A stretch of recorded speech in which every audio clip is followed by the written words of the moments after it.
ইতিহাসে এমন কিছু চরিত্র আছে যারা একাই একটি সভ্যতার ভাগ্য বদলে দিতে পারে। ক্লিওপেট্রা ছিলেন তাদেরই একজন। তিনি ছিলেন ৩,০০০ বছরের ফারাও শাসনের শেষ দীপশিখা।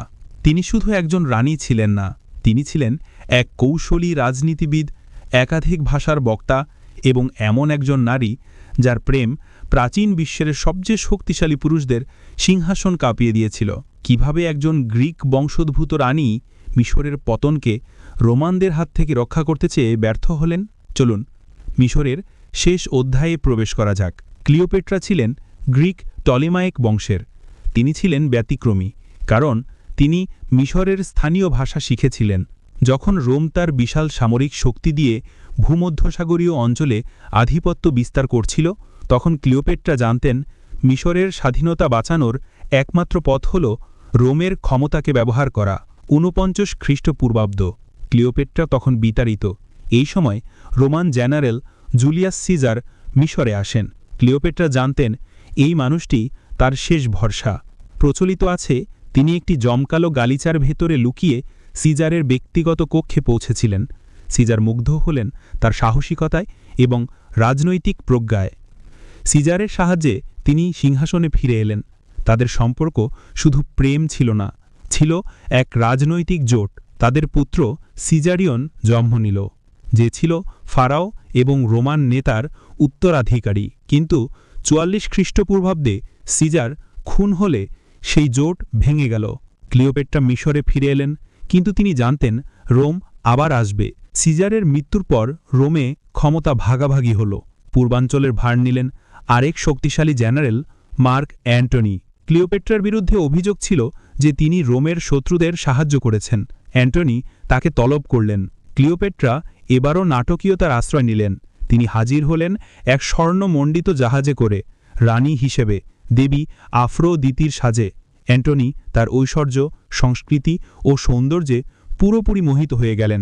ক্লিওপেট্রা অ্যান্টনিকে মিশরের প্রাচুর্যে ডুবিয়ে দিলেন। অ্যান্টনি রোমের দায়িত্ব ভুলে আলেকজান্দ্রিয়ায় তার সাথে সময় কাটান। তাদের সম্পর্ক একটি আন্তর্জাতিক জোটে পরিণত হল। অ্যান্টনি প্রকাশ্যেই তাদের সন্তানদের মধ্যে রোমান পূর্বাঞ্চলের বিশাল অংশ ভাগ করে দিলেন।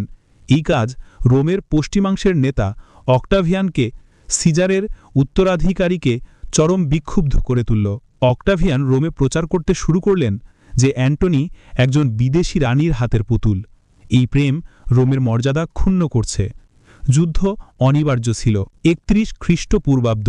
গ্রিসের উপকূলে অ্যাক্টিয়ামের নৌযুদ্ধ ছিল এই ত্রয়ী ক্ষমতার লড়াইয়ের শেষ বিচার। একদিকে ক্লিওপেট্রা ও অ্যান্টনির বিশাল নৌবহর, অন্যদিকে ছিল অক্টাভিয়ানের সুশৃঙ্খল বাহিনী।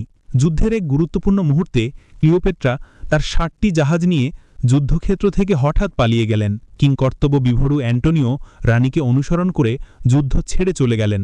এই পলায়ন ছিল তাদের চূড়ান্ত পরাজয়।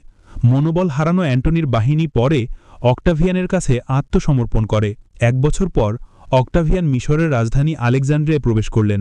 পরাজিত অ্যান্টনি মিথ্যা খবর শুনলেন যে ক্লিওপেট্রা আত্মহত্যা করেছেন। তিনি নিজের তরবারি দিয়ে আঘাত করে আত্মহত্যা করার চেষ্টা করেন।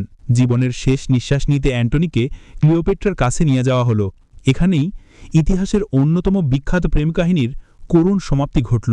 ক্লিওপেট্রা জানতেন তার ভাগ্য কি হতে চলেছে। অক্টাভিয়ান তাকে শিকল পরিয়ে রোমে নিয়ে যেতে চেয়েছিলেন, তার বিজয় উল্লাসের প্রদর্শনী হিসাবে।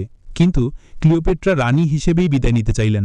৩০ খ্রিস্টপূর্বাব্দে তিনি আত্মহত্যা করেন। প্রচলিত ধারণা অনুযায়ী তিনি একটি বিষধর সাপের দংশন গ্রহণ করেন।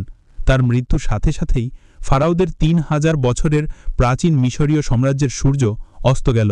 অক্টাভিয়ান মিশরের পুত্র সিজারিয়ানকে হত্যা করলেন এবং মিশরকে রোমান সাম্রাজ্যের একটি প্রদেশে পরিণত করলেন। মিশরের সম্পদ রোমকে আরও শক্তিশালী করল। ক্লিওপেট্রা ছিলেন এক অবিশ্বাস্য নারী, যার জীবন ছিল প্রেম, রাজনীতি, কৌশল এবং ট্র্যাজেডির এক অসাধারণ মিশ্রণ। তিনি ব্যর্থ হলেন, কিন্তু তিনি ইতিহাসে এমনভাবে অমর হয়ে গেলেন যা কোনো বিজয়ীর পক্ষেও সম্ভব ছিল না। মিউজিক তীব্র হয়।